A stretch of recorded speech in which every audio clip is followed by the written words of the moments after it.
Hello, good morning, sir.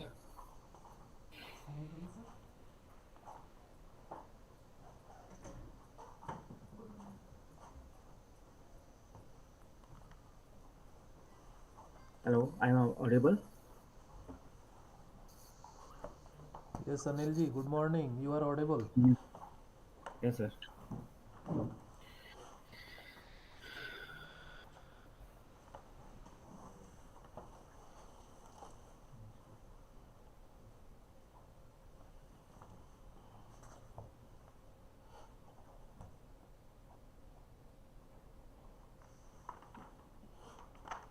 PT madam को दे दो।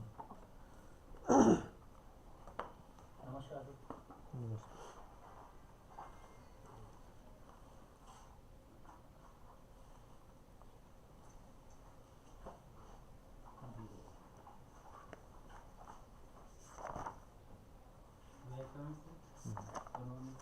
Good morning.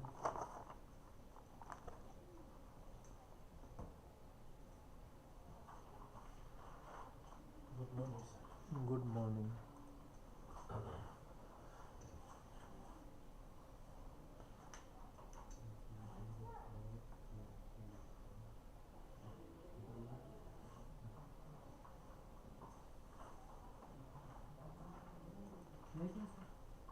Anil ji, Anil ji, Yes, sir. Yes, आप sir. 8 o'clock स्टार्ट कर देना, ठीक है? Okay, sir. हाँ, जो ठीक है जुड़ेगा वो सर। जुड़ता रहेगा। आप स्टार्ट कर देना 8 o'clock, ठीक है? ओके सर, नहीं तो दो टॉपिक है, मुश्किल भी होगा थोड़ा सा हाँ हाँ खत्म हाँ, करना। ओपन टू ऑल किया है क्या आपने? Yes sir, open to all कर दिया है सर। अच्छा, ठीक है। Okay sir. एक बार फिर भी चेक कर लेना कि जुड़ पा रहे हैं कि नहीं लोग। हाँ सर, जरूर। हाँ, ठीक।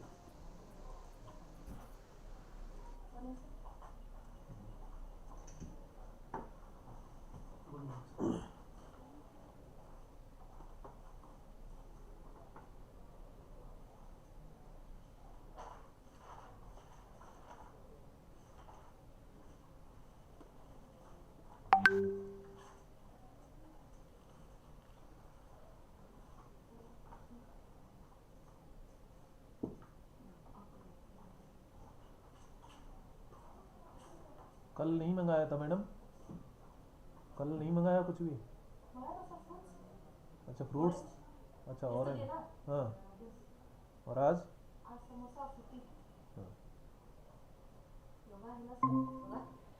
क्या है? हाँ हाँ हाँ हाँ हाँ। सही है।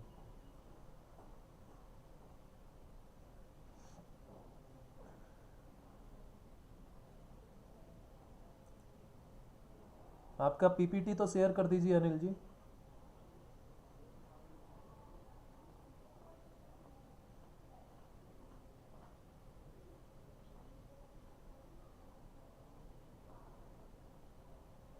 अनिल जी।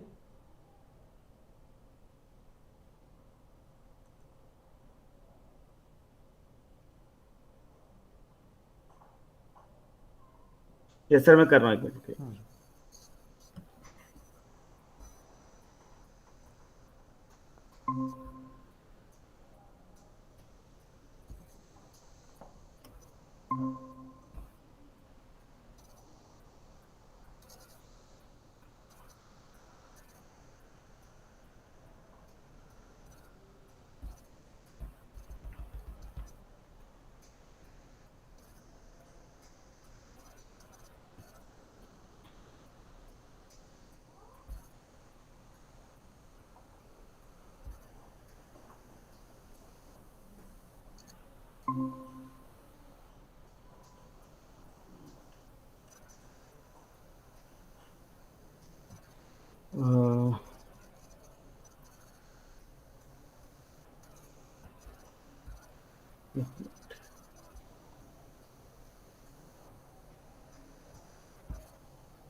श्योर नहीं है।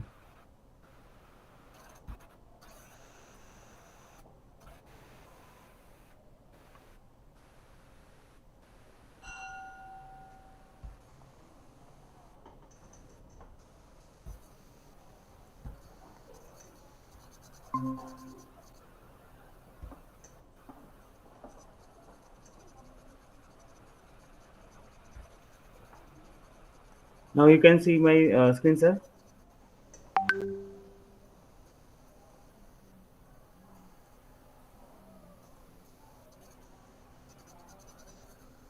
Is my screen is audible, viewing, sir? मेरा स्क्रीन दिख रहा है क्या सर अभी?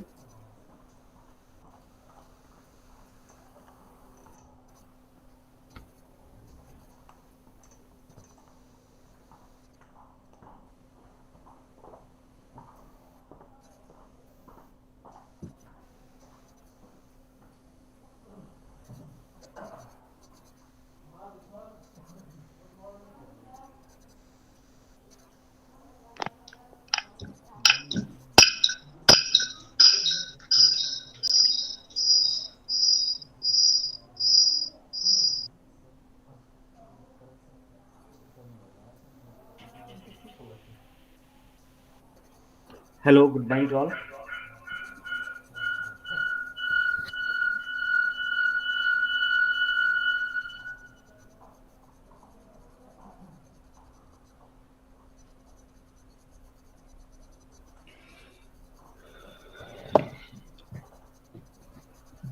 Hello, good morning to all. My screen is visible to all.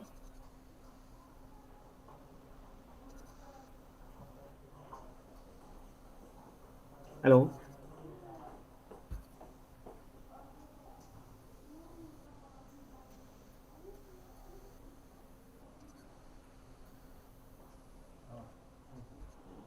सबका टाइम देखेंगे, सर वाला टाइम नहीं है, हम लोग के लिए एक्स्ट्रा टाइम है क्या? ऐसा लग रहा है सर हम जल्दी आगे लग रहा है ना।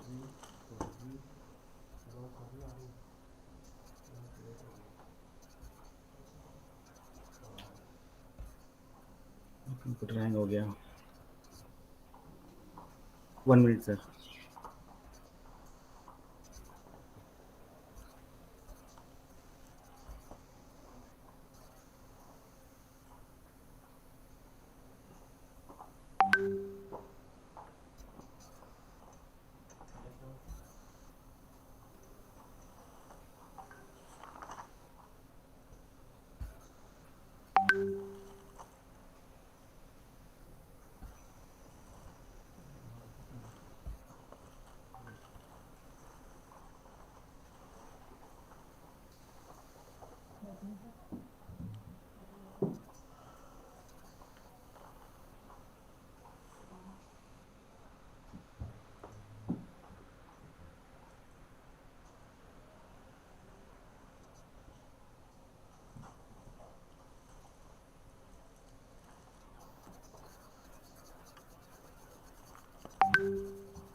Is my screen is visible to all?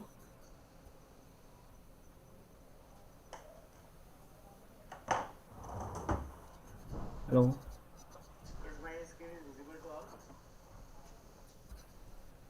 Yes, visible. Anilji, please carry on. It is visible. Okay. So good morning, all.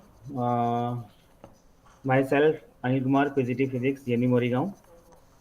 Today, we are going to start two chapters. That is Unit 3, Moving Charges and Magnetism, and Magnetism and Matter. So this Unit 3 covers 17 marks of the CBSE syllabus. So let us start the moving charge and magnetism. So, as we know, we have studied in our class 10th that the current has its magnetic effect also. So, in Oersted in 1820 accidentally found that the current and the magnetism is closely related. So he do one experiment through which he found that when the current passes through the electric wire, state wire, there is a deflection in the magnetic needle. So, uh, what is the shape of the magnetic field lines when we pass the current through a state wire? Students, anyone can tell? It is a parallel lines or a concentric circles.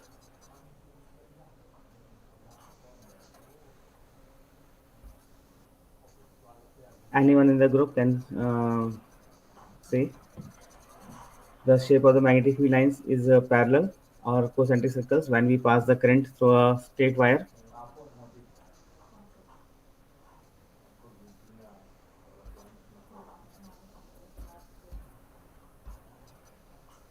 Okay, so we know that when we pass the current through a straight wire, we will get the magnetic field lines as a concentric circles, and we can find the direction of the magnetic field using which rule? Anyone can tell? What is the how can we find the direction of magnetic field in a current carrying wire, straight wire? Name the rule.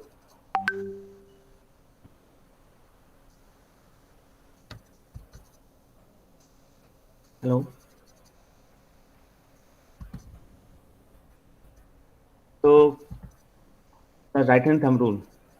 So we can see that when the direction of the current in upward direction, so the direction of magnetic field is anti-clockwise using the right hand thumb rule. So he then experimented on this phenomena rigorously to found that the needle deflection was always in the direction of the tangent to a circle drawn with the current carrying wire in the center and the wire being perpendicular to the plane of the circle. So when the current direction is reversed, he observed that the deflection of the needle is also get reversed. So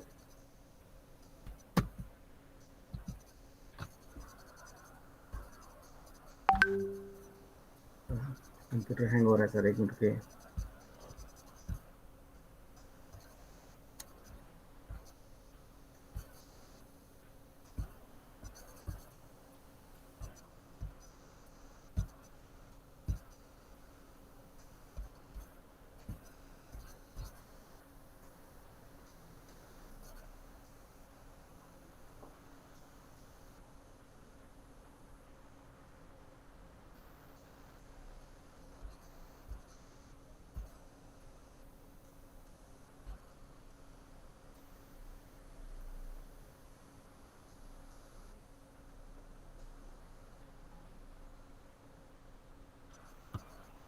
wait a minute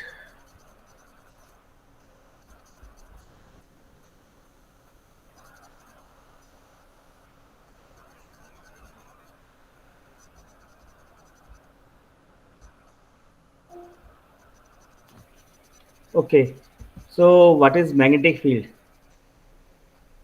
As you know, the magnetic field is a surrounding around a magnet in which the another magnet feels a force of attraction or repulsion. So likewise, when we pass the current through the wire, it has also a magnetic field around its surrounding.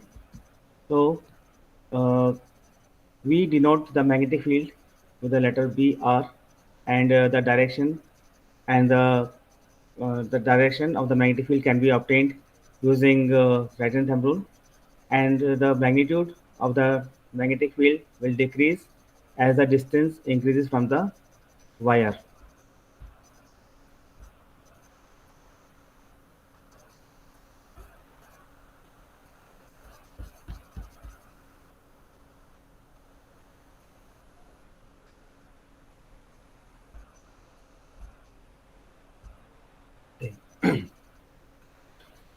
So we know that when a charged particle moves in magnetic field, it experiences some force, and that force is known as magnetic Lorentz force.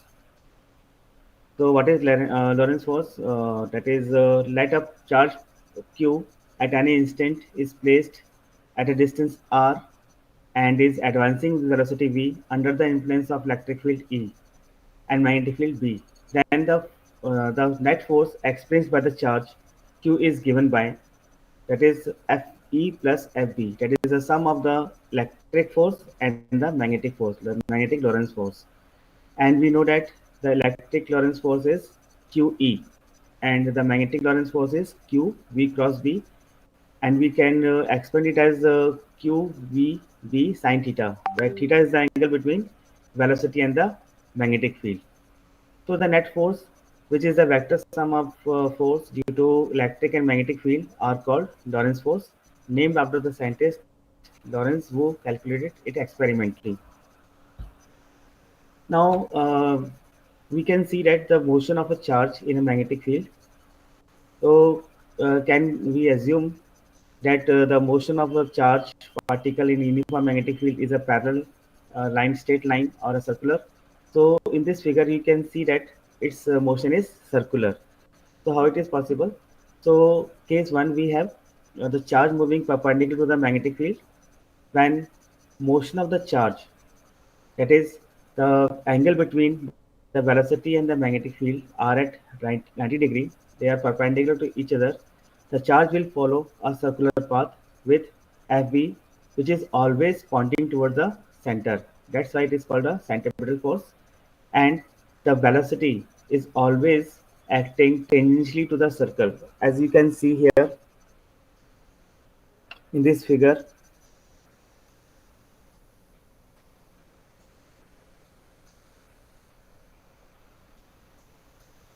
as you see in this figure, the velocity is always perpendicular, that is tangential to the circle, and the force is always acting towards the center.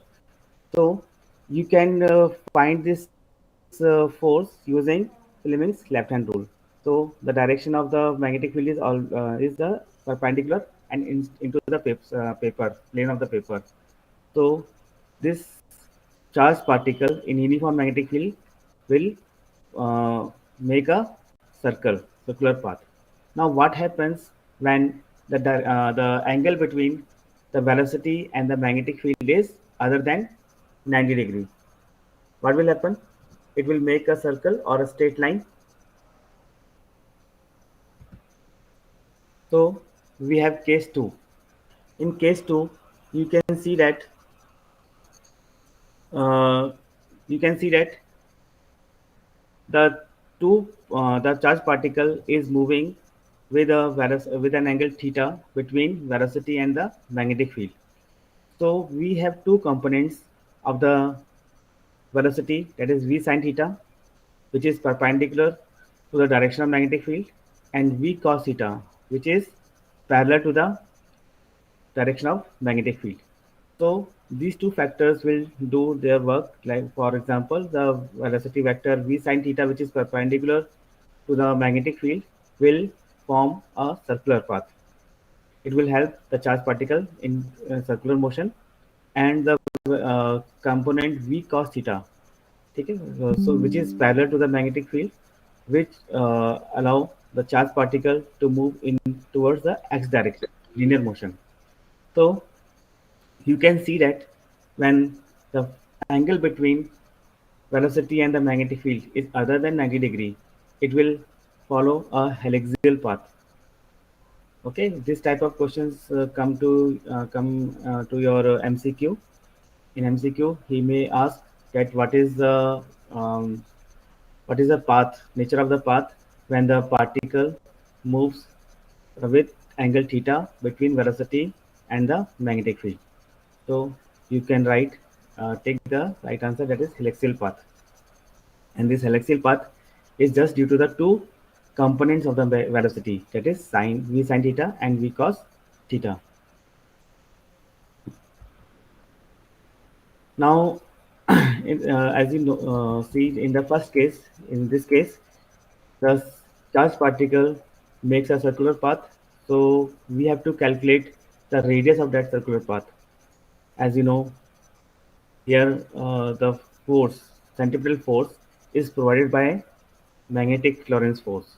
So we just equate these two equations to find the radius r of the helix.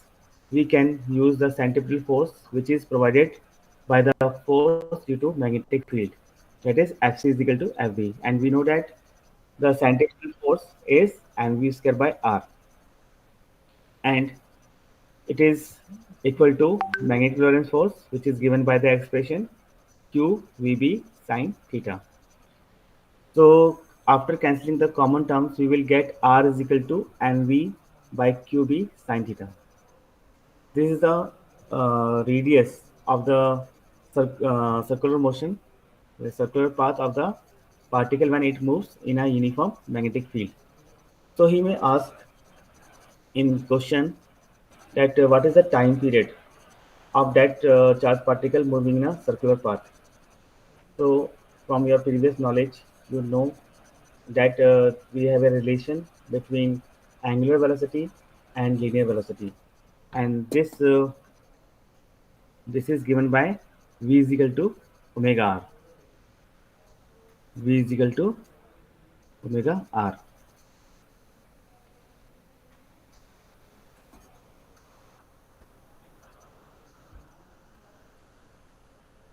V is equal to omega r, and we also know that omega is equal to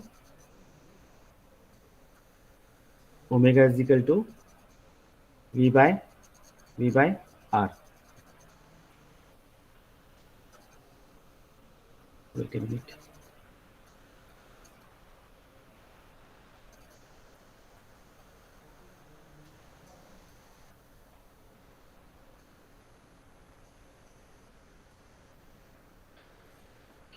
So omega is equal to v by r.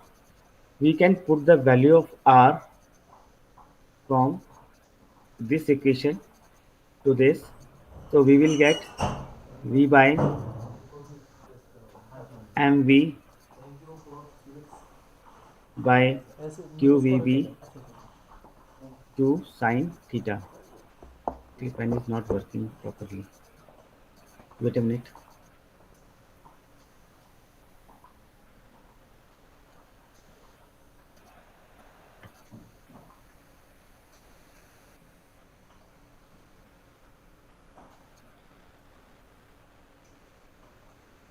Okay. So we will get omega is equal to v by r, and when we put the value of r here, we will get omega is equal to qv sine theta by m. Now we know that the time period is given by t is equal to 2 pi by omega. So after putting the value of omega, we will get the time period as 2 pi m divided by qb sine theta. So from this equation, we can infer two conclusions. That is, the above equation proves that the frequency or the time period does not depend on the velocity v of the charged particle. If in MCQ any question comes from this section and asking that is the frequency or the time period depends on, okay, so it doesn't depends upon the velocity of the charged particle. And to find the time period, we can apply this formula. Okay, there is a numerical now. A uniform magnetic field of 6.5 G, that is 1 G is equal to 10 to the minus 4 Tesla, is maintained, an electron is shot normal to the field with velocity of 4.8 into 10 to the 6 meter per second. Will the motion of the electron in the magnetic field be circular? If so, why? Find the radius and the kinetic energy of the electron. So most of the students just after seeing this numerical, uh, they be confused that which formula is applied to this and which concept is applying on this. Na? So if this question has three parts, you can answer three parts separately, which you know most easy. First, for example, in the first part, he is asking that motion of the electron in the magnetic field is circular or not. So in the question, it is given that the electron is shot normal to the field. Okay, so normal to the field means the angle between the velocity and the magnetic field is 90 degree. So we from our previous knowledge knows that when the angle between the velocity and the magnetic field is 90 degree, it will certainly makes a circular motion. So the motion of the electron is circular because of the magnetic Lorentz force.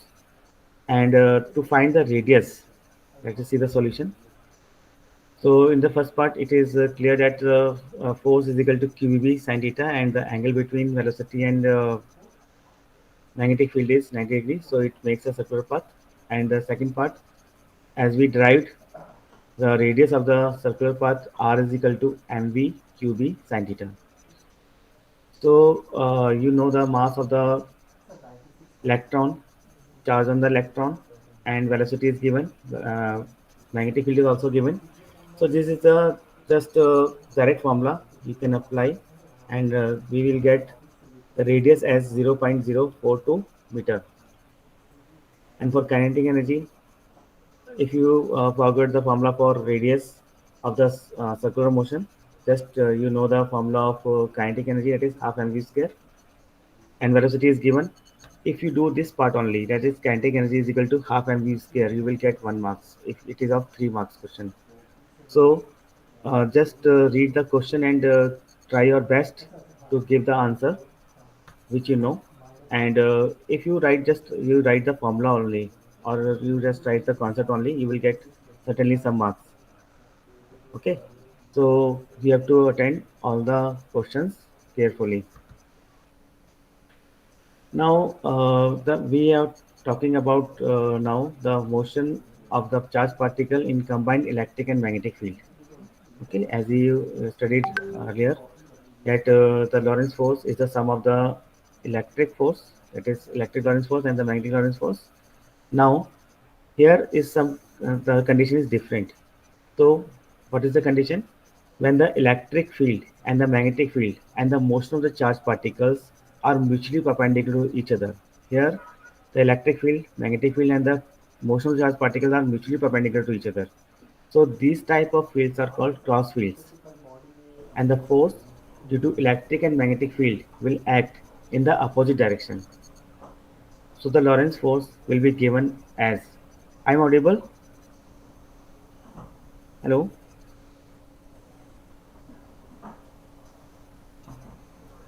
Anyone? I'm audible?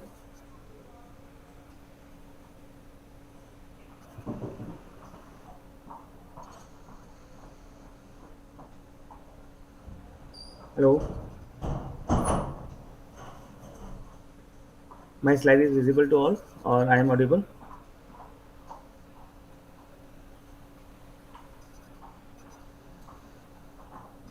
Okay, I assume that all are listening. So,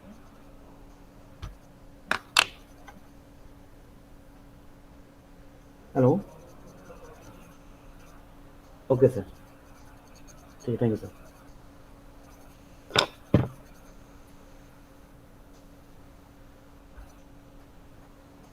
Okay, so you can see that here the electric field is in the y direction.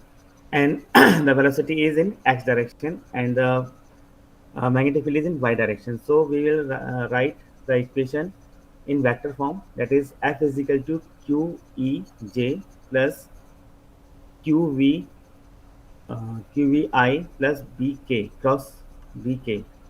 So we will get QEJ minus QVI, and when we take constant, the common, we will get QE minus VBJ. Now, as we know that the electric field, magnetic field, and the velocity are mutually perpendicular to each other, in this condition, the electric force and the magnetic force, that is FE and FB, are opposite to each other. Okay, and what happens when if the two forces are equal also? They are opposite, but what happens if they are equal also? Then the the charge can move in the field without any deviation. The charge will continue its straight line motion, and it is moved without any deflection. So from this definition, we will get another definition, that is velocity selector. When the two forces, that is electric force and the magnetic force, are equal and opposite to each other, so we have a condition QE is equal to QVB. So the velocity is equal to E by V. That is, we can make some conditions. That is, if the ratio of the electric field and the magnetic field is fixed or adjusted in such a way that the particle has certain velocity, okay, we can fix the velocity of the particle by fixing the ratio E by V. So this is the ratio called velocity selector. The special case shows above is used when we need charged particle of certain velocity, that is of the value E by V, to pass through the cross fields undeflected, and this phenomena is called velocity selector. It was applied by J. Thomson to evaluate the charge to mass ratio in 1897, and the concept of velocity selector is also used in mass spectrometers, where charged objects are distinguished as per their charge to mass ratio. Previously, we have a cyclotron in our syllabus, so this velocity selector is a main part or main concept of that velocity cyclotron. Now we come to a important law or important part of this chapter, that is Biot-Savart's law. We know that the straight current carrying wire has some magnetic field around its surroundings, but we want to know the value or magnitude of the magnetic field at that point.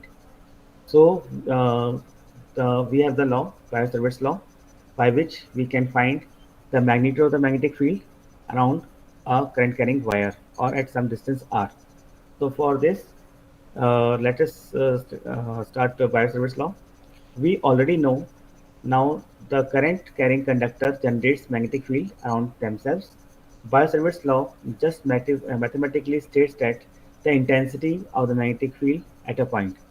According to the Biot-Savart's law, magnetic field dB due to the current element ideal at a point P situated at a distance r from the current element ideal is given by. You can see in this figure we have a wire in which current I is flowing, and here you can see a small current element ideal is here, and we have to find the magnetic field at point P at a distance r from this current carrying wire. And also you can see in this figure, theta is the angle between the current element ideal and unit vector, sorry, yeah, position vector r.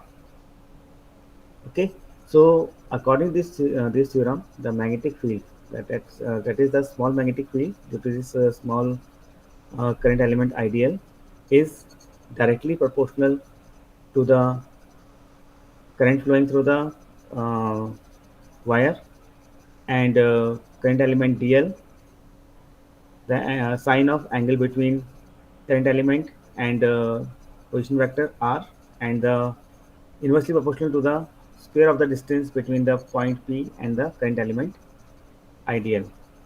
So you can see uh, this equation is very much useful to find the magnitude of the magnetic field at a distance r from the current carrying wire. So when this proportionality sign eliminates, we will get a constant that is nu by 4 pi. Its value is 10 to the power minus 7 T m by A, that is Tesla meter per ampere. And in vector form, we can write it as dB is equal to ideal cross R divided by R ka cube. This is the vector form of this equation. Now there is a comparison between Biot-Savart's law and Coulomb's law. As you know, both the laws works on the principle of superposition, and in electrostatics, we have studied that the electric field due to many charge particles, is the sum of the electric fields of the individual particle. Here also, the source, the, both the laws, both the laws works on the principle of superposition. That is, resultant field due to more than one source is the vector sum of all the source independently. Both magnetic and electric fields have sources that are linear in nature, both the current element ideal and the electrostatic charge Q. And there are some differences also. Let's see what are the differences. The source of electrostatic field is a scalar in nature, whereas the source of magnetic field, which is current element, is vector in nature. As you know, the direction we can find the direction of magnetic field, but in electrostatic field, there is it is in scalar in nature. So electric field always acts along the plane containing distance r between point charge and the point where electric field is to be calculated. But the magnetic field acts in a plane perpendicular to the plane of distance r between the current element and the concerned point. And the last difference is the magnetic field depends on the angle theta between the current element ideal and the position vector. But in electric field, it does not depend on any angle. So let us come to the application of the Biot-Savart's law. That is the magnetic field on the axis of a circular current loop.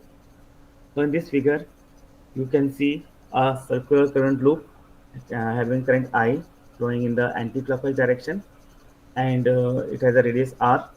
We have to find the magnetic field due to this circular coil at a point P at a distance x from the center O.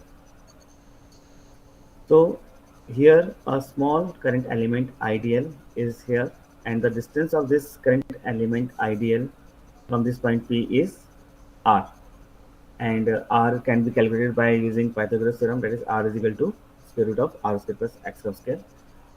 Now you can see in this figure, due to this current element ideal, we have a magnetic field dB which is perpendicular to the plane of ideal and r. Okay, so because of this, we have an angle between the uh, horizontal line and this perpendicular vector dB theta. That's why we have two components of magnetic field. One component dB sin theta, you can see it is perpendicular to the OP, and one component dB cos theta, which is along the line OP. So we have two current elements, ideal and the one above and one below, which you can see by these dotted lines. Likewise, we have the two components of this current element also, that is dB sin theta in the opposite direction of the previous one, and one dB cos theta in the same direction of the previous one. So as we know that these two components dB sin theta and dB sin theta are equal in magnitude but opposite in direction, though they will cancel each other. But these two components, that is dB cos theta will add.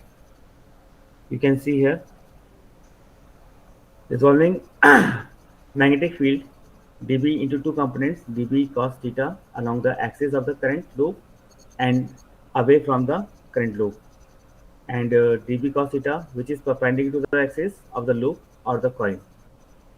As the as we discussed, the two components dB sin theta will cancel each other, and we will get only two components in the same direction. So we have to add these two components to find the magnetic field of this circular coil at point P. So to add all these magnetic fields due to such infinite current elements, we have to integrate it. Okay.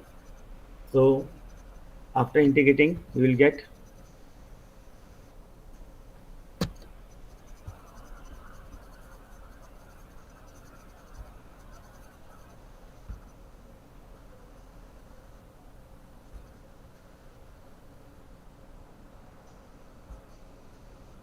Okay.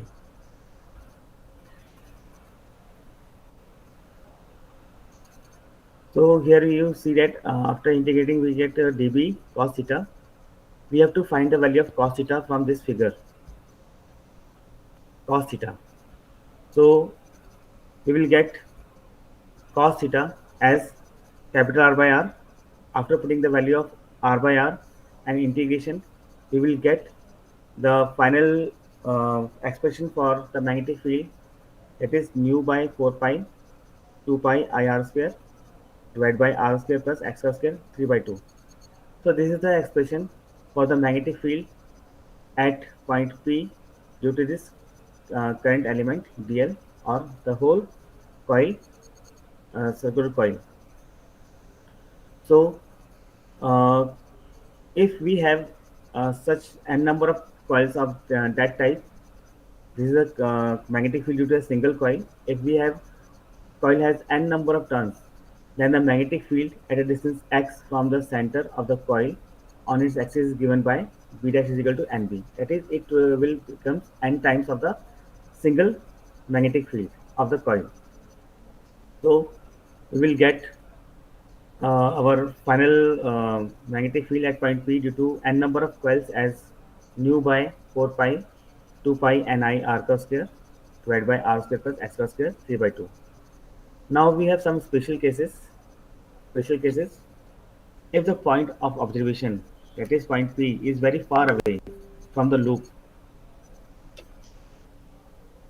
very far away from the loop, that is x is very greater than r, then r square can be neglected, है ना. अगर हमारे पास x तो distance है, if x is very greater than r, we can just neglect r in comparison to the x. So we will get x cube from this expression, and we will put here x cube in place of r square plus x square 3 by 2. So here you can see that we can replace pi square by a, that is area of the circular coil.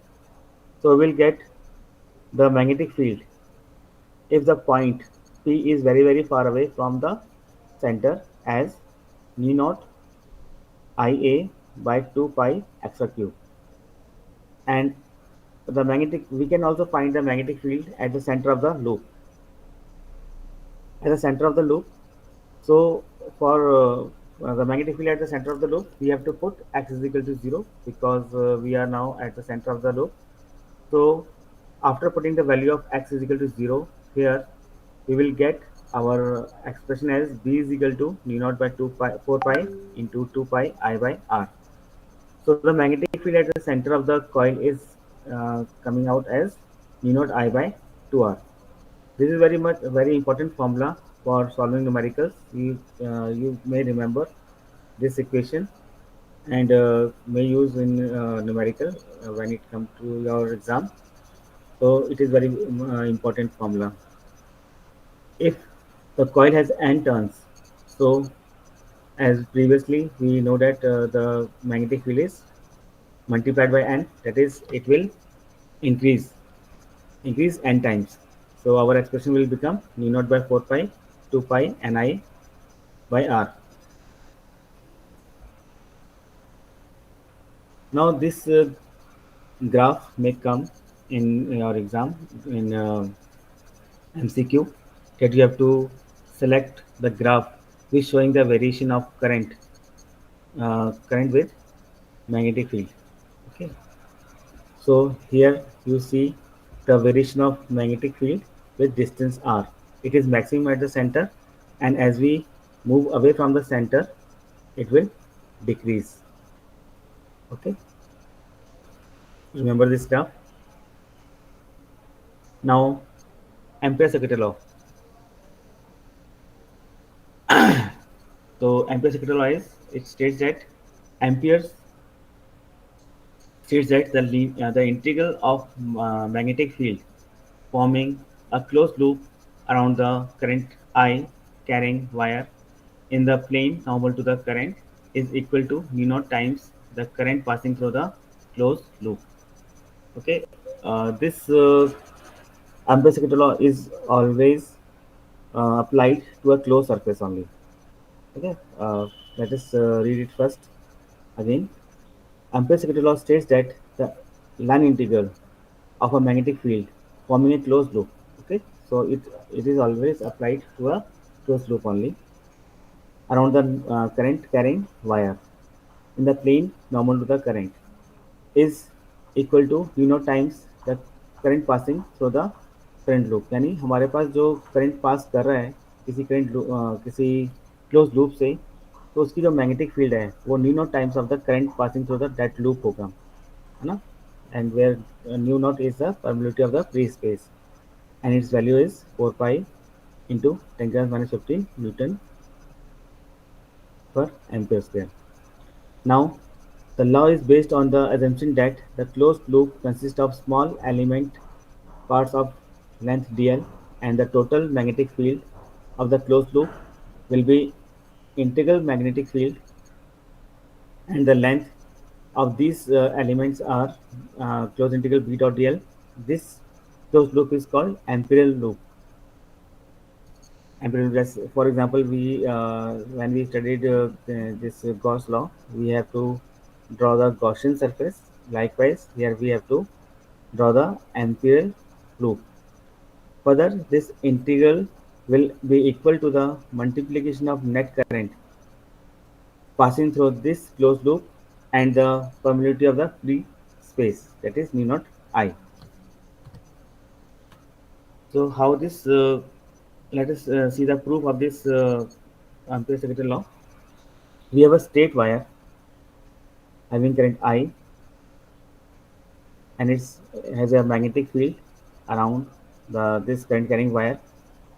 You can see the current element, the direction of current element dl, and the magnetic field. Okay, you can find the direction of magnetic field by applying right hand thumb rule. So the direction of magnetic field and dl is same. So the angle between magnetic field and dl is 0 degree celsius, 0 degree. Now, according to this theorem, the closed integral v dot dl is equal to mu naught I. We have to prove.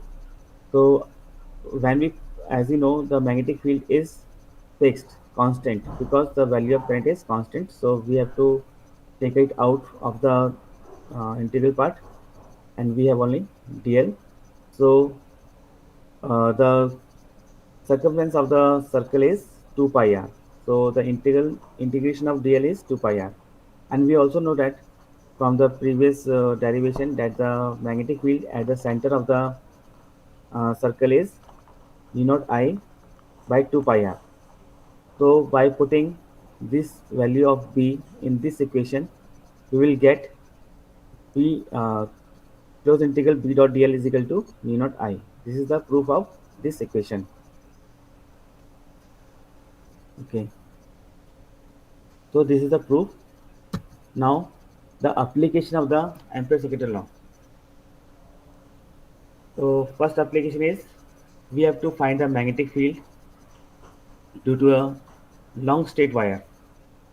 So for this, consider a long straight wire carrying current I, and P is a point at a distance r from the wire. You can see in this figure. P is the point at distance r from the wire, and B is the magnetic field at point P. So by Ampere's second law, we have closed integral B dot dl is equal to nu naught I. So we have to draw amperial loop around this wire to apply this theorem. So the amperial law figure around loop around this wire is a circle. So when we apply this theorem, we have to uh, know that we have to draw this amperial loop. So since magnetic field is constant as the current is constant, we have to take B out of this integration, and we know that the circumference of the circle is 2 pi r. So equating these two, we will get the magnetic field at point P is mu naught I by 2 pi r. This is the expression for a straight wire magnetic field at a distance r from the current carrying wire. This expression is used to find the force between two parallel current carrying conductors. We will use this formula later on, but this derivation is very much important. If Ampere's second law comes in your exam, it will comes under 3 marks, like state Ampere's second law and use it to uh, find the magnetic field due to a long straight wire. Okay, or in numericals, it may also come. So you have to remember this formula, that is B is equal to mu naught I by 2 pi r. Okay, and as you know, we can find the direction of magnetic field by right hand thumb rule. Now another application of this Ampere's second law is the magnetic field due to a solenoid. Okay, students, what is solenoid? Can you define solenoid?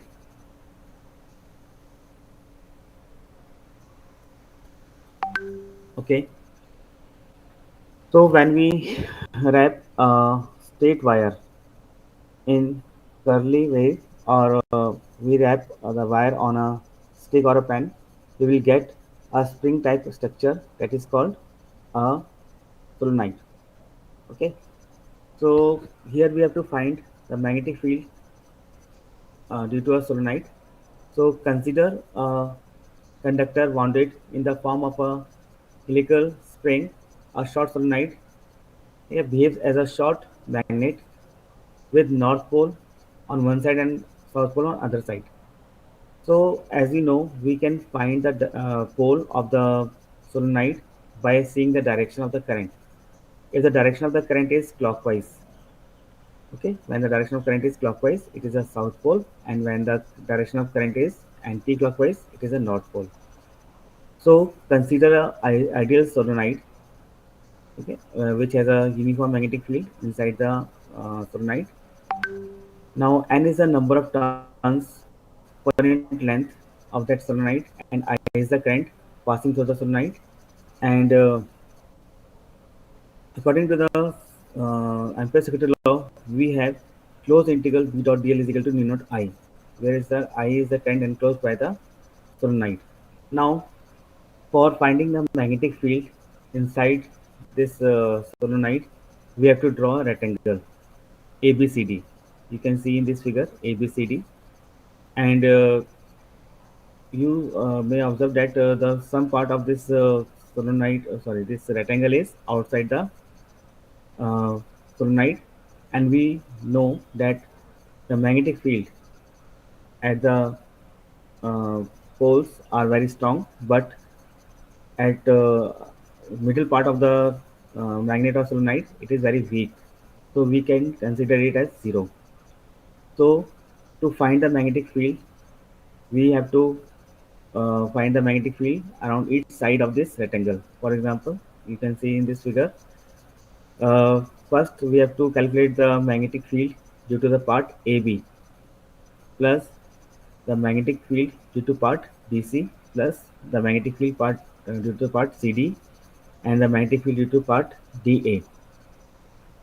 So as you can see that the magnetic field outside the magnet, that is the for the part DC, is zero, because the magnetic field outside the solenoid is considered as very weak. We can take it as zero. Okay. Now for the part AD and BC, it is it is zero, because we have degree. We have the magnetic field, the angle between the magnetic field and the current element as 90 degree. So B dot D L cos theta cos 90 is zero. So this side has no contribution for the magnetic field of the solenoid. Okay, so we have only one side, that is AB, in which the angle is 0 degree. That is, the current element DL is parallel to the magnetic field. So we will get final expression for the magnetic field, that is closed integral B dot dl is equal to BL. That is the length of the side AB of the rectangle. Okay. Now by applying the Ampere-Secretary law, we will get BL is equal to mu naught I. Okay. But here in solenoid we have n number of turns, so we have to multiply this by n. So L will cancel out and we will get the magnetic field as B is equal to mu naught Ni. So you can see inside the solenoid we have a uniform magnetic field of the magnitude mu naught Ni. This is a very important part of this chapter. It may come in this year, because from many years it is not come in CBC exam. So prepare it very well. It may come this year. That is a magnetic field due to a solenoid. You have to calculate. That is B is equal to mu naught I. Okay. The figure is very much important. If you forget the integration part or something else, some in between the calculation part, so you can just draw this diagram and you can write the directly this equation. Final come out, that is B is equal to mu naught I. You will get some marks. If you forget, if you able to write all the derivations of the calculation part, it is very much beneficial for you. It is you may get full marks. But if you forget, if you don't have any mathematics as your subject, you find integration part difficult, you just remember this figure and the final outcome. You will get 1 mark out of 3 marks. You will get some marks. Okay. Now we will come some important part of this chapter, that is another part, that is force between two parallel current carrying wires. Okay. You may get numerical on this topic. So let us see. There is two cases. Okay, when the two conductors have the current in the same direction, or when the two conductors are in the current have different direction. So in this case, first case, we have parallel wire carrying current in the same direction. Okay, let's see my pen is working or not.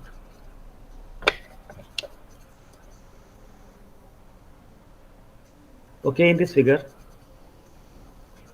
you see we have two wires separating by a distance r. The wire A has a current IA and the wire B has a current IB. Okay, so we know that the current carrying conductors have their magnetic field.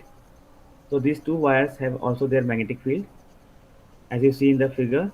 And the because in both the wires have the current in the upward direction, so the magnetic field is anti-clockwise in both the cases. So uh, you have to remember one thing. We will the current sorry, the conductor A will experience a force due to the magnetic field of wire B, and the wire B will experience the force, magnetic force, due to the magnetic field of the wire A. Okay, so it will help you to see the direction of the force. Okay, let's start. So when two parallel current carrying wires are placed at some distance r from each other, they will experience a force on each other due to the magnetic field produced by each other. Let the wire A and B, carrying current Ia and Ib respectively, are placed r distance apart from the parallel to each other. So the magnetic field BB at any point on the wire A is due to the current Ib on the wire B will be perpendicular to the plane having both wires and the upward direction. Okay, यानी यहाँ पे हमारे पास क्या है कि जो field है वो हमेशा परपेंडिकुलर रहेगी प्लेन के. ओके, तो from the previous derivation we know that the magnetic field due to a straight wire, है ना, हमने अभी थोड़ी देर पहले ही किया था हम लोगों ने. तो क्या था हमारे पास, that is mu naught I by 2 pi r. Now we have to apply this formula in this derivation. You have not to drive it again. So we are using this formula here. So the magnetic field due to the wire B is given by E naught I IB by 2 pi r, and we have to calculate the force per unit length, that is FAB on wire A due to wire B due to the magnetic field B. Okay, so we also know that the force on a current carrying wire is given by IBL. Okay, force due to a current carrying wire is given by IBL. But here we are calculating force per unit length, so we will get, it is force per unit length is equal to I P sine theta. But as it is mentioned that the magnetic field is always perpendicular to the plane, so this angle is 90 degree. We will get F force per unit length as I IA VP. Okay. Now when we put the value of BB here, we will get the force as, you can see here.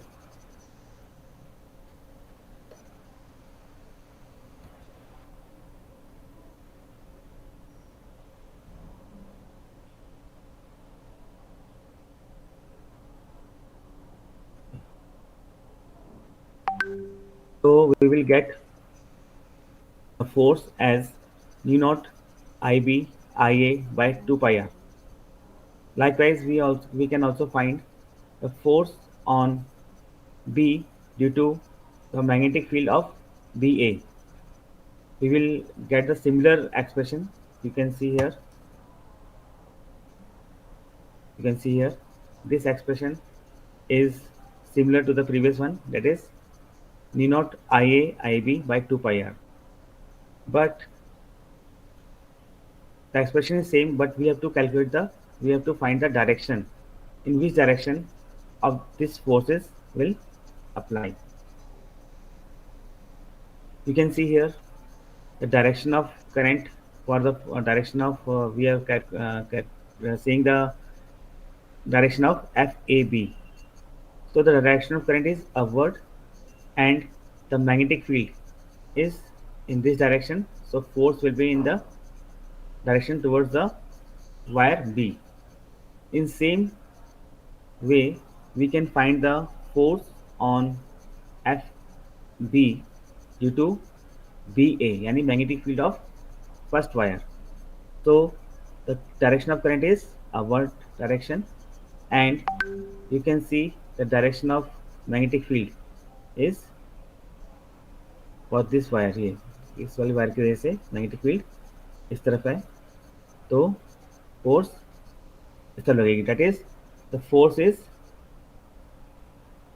attractive. यहाँ पे जो force है वो attractive होगी. The direction of FBA will be perpendicular to the wire B and towards the wire A by using Fleming's right hand thumb rule to find the cross product direction. Okay, तो अब हमें यहाँ पे ध्यान रखना है कि when the direction of current in both the wires are same, then there is a force of attraction between them. Okay, अगर दोनों वायर्स में करंट की डायरेक्शन सेम है, दोनों के बीच में अट्रैक्शन होगी। ओके, तो इससे हम लोग अभी एक और इम्पॉर्टेंट डेफिनेशन निकाल रहे हैं, that is we can define 1 ampere from this to force. तो after putting all the values, that is mu naught pi r, we can take distance r as 1 meter, current as 1 ampere. So we will get force is equal to 2 into 10 to the power minus 7 Newton per meter. Okay. So from this expression we can define 1 ampere. So we can define 1 ampere as the current as the amount of current flowing in two parallel straight wires placed 1 meter apart when the force acting on each wire per unit length is equal to 2 into 10 to the power minus 7 Newton per meter. Okay, I am reading it again. So we can define 1 ampere current as the amount of current flowing in two parallel straight wires placed 1 meter apart when the force acting on each wire per unit length is equal to 2 into 10 to the power minus 7 newton metre. यानी दो straight parallel conductors में से अगर 1 ampere current pass कर रहा है और उनके बीच में 1 मीटर का डिस्टेंस है, तो उनके बीच में जो फोर्स होगी दैट इज 2 इंटू 10 का माइनस 7 न्यूटन मीटर होगी। तो इसका मतलब जो करंट फ्लो कर रहा है उन दोनों कंडक्टर्स में से वो 1 एम्पियर होगा। दोबारा समझो उसे, अगर हमारे पास दो करंट कैरिंग कंडक्टर्स हैं, उनके बीच में 1 मीटर का डिस्टेंस है, ओके, और उनके बीच में अगर 2 इंटू 10 माइनस 7 फोर्स लग रही है, तो इसका मीनिंग क्या है कि उन दोनों कंडक्टर्स में जो करंट फ्लो कर रहा है वो 1 एम्पियर होगा। Okay, so in this way we can define 1 ampere. Let us see when unlike currents passes through the these two parallel conductors, यानी दोनों अलग अपोजिट डायरेक्शन में करंट फ्लो कर रहा है अभी। So you can see there is a repulsive force. यहाँ पे देख सकते हो, यहाँ पे जो फोर्स है ये इस तरफ लग रहा है और यहाँ पे जो फोर्स है अपोजिट लग रहा है। यानी जब हमारे पास जो करंट की डायरेक्शन है वो अपोजिट है, तो हमारे बीच में जो दो कंडक्टर्स उनके बीच में रिपल्शन होगा। ठीक है, इसको पूरा ड्राइव करने की जरूरत नहीं है, we are just to keep in your mind when the direction of the current into conductors is different, opposite, then there is a repulsion between the two conductors. Now there is a one numerical. You have to calculate the force.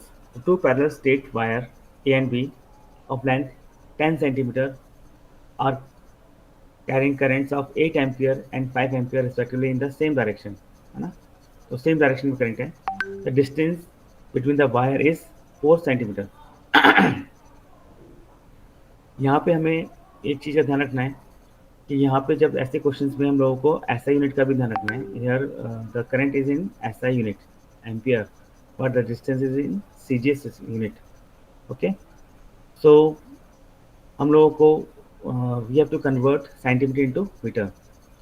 Now will the force acting on the wire B due to wire A be the same as the above answer।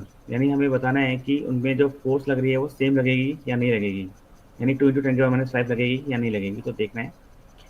तो that's the length of the wire is 0.1 metre, current IA is 8 ampere and the current IB is 5 ampere and R is 0.04 ampere. When we put the values in the above formula, you will get 2 into 10 to the power minus 5 Newton, which is same as above the definition of Ampere's law. Okay, so and the direction is towards the wire B, यानी attractive force होगा।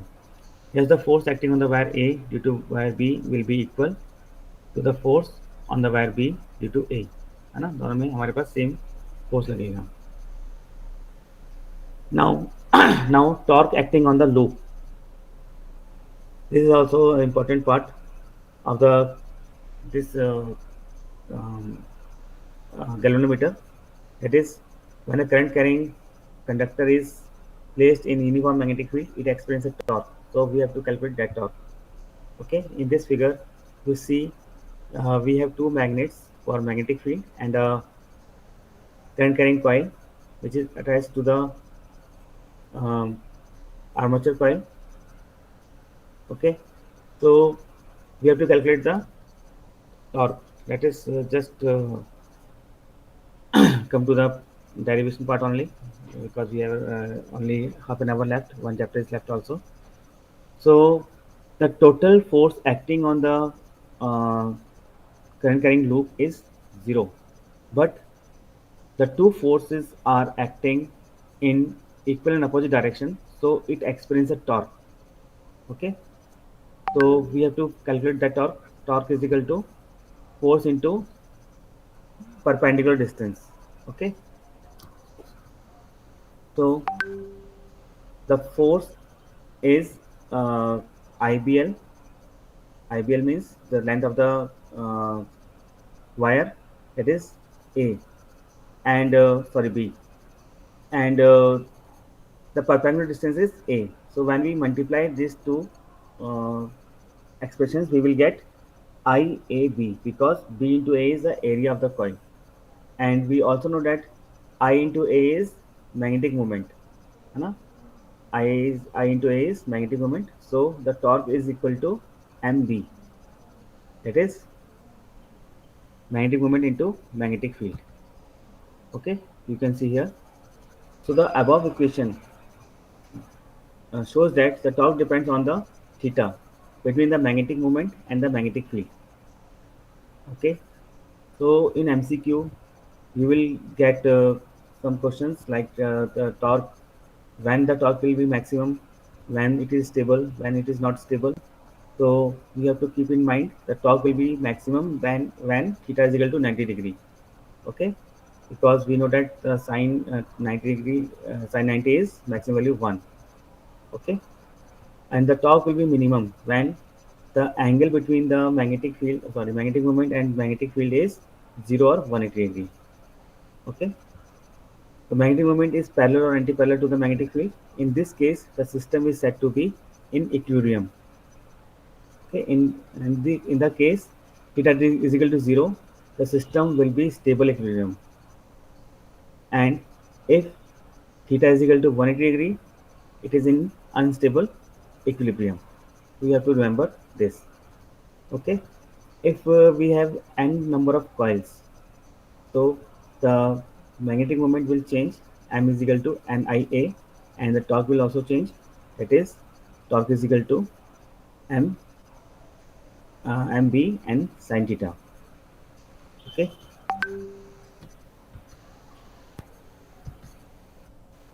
Okay. Now we have coming to important part, that is moving coil galvanometer.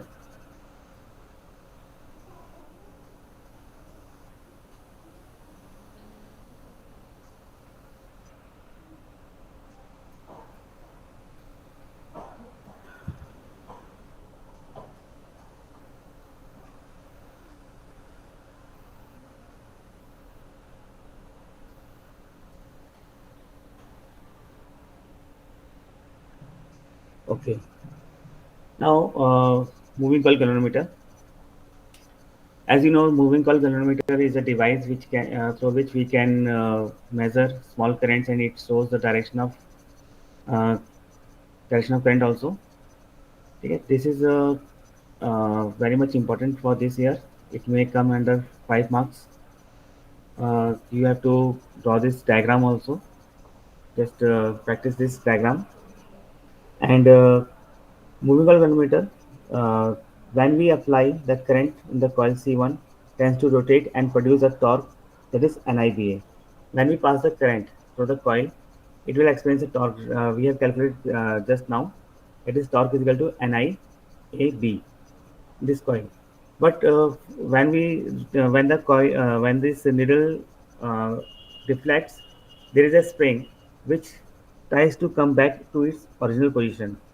Okay, because of that spring, it will get a restoring torque, and restoring torque is equal to k pi, where k is a spring constant and angular and the angular displacement. Now, under equilibrium condition, balancing condition, these two torque must be equal. That is, k phi is equal to ni ab.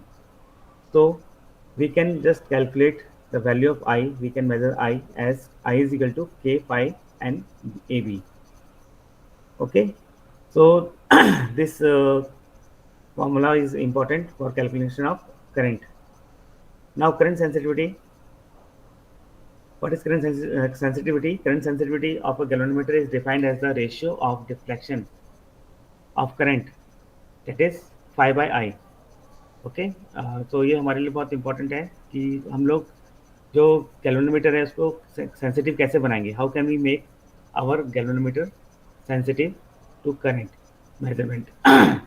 So we can increase the value of k, okay, or we can increase the value of a and b. So we can change the sensitivity. And what is voltage sensitivity? Voltage sensitivity of a galvanometer is defined as the ratio of the deflection per unit voltage, that is pi by v. Okay, you can remember this definition, and this formula also. You can calculate voltage sensitivity in questions. So next part is conversion of galvanometer into ammeter. Okay, we can convert the galvanometer into ammeter. As you know, galvanometer is also an ammeter, but it can measure only small currents. But we can convert it into an ammeter which can measure uh, uh, large currents also. Okay, so for conversion of galvanometer into ammeter, we have to uh, connect one shunt resistance parallel to the galvanometer. Okay, you can just remember this as ammeter as a low resistance. When we connect a high resistance parallel to the galvanometer, it will become a low resistance device. So it will become a ammeter. You can find the value of Rs by uh, this formula. That is, we can find the equivalent resistance of this galvanometer. It is 1 by Rp is equal to 1 by Rg plus 1 by Rs, and you will get Rp as Rs Rg by Rg plus Rs. You can find the value of shunt resistance. In in terms of current, also you can find the shunt resistance.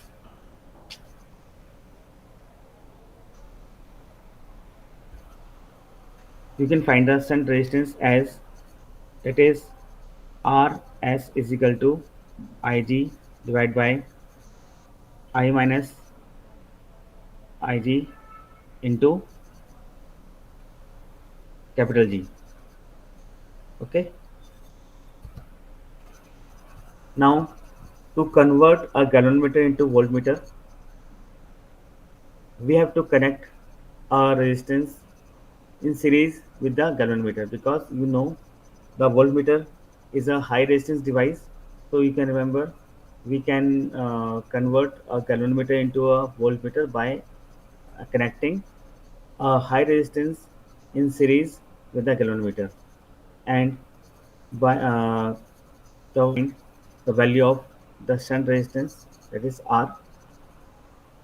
So R will come as R is equal to Vi minus Rg. So practice this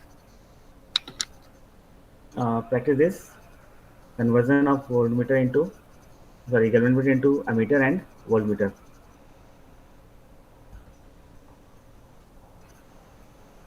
Okay, let us start our next chapter. But we have shortage of time.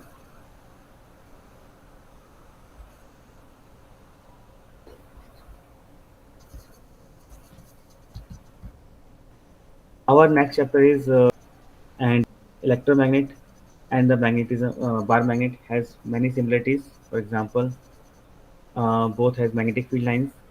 They both have two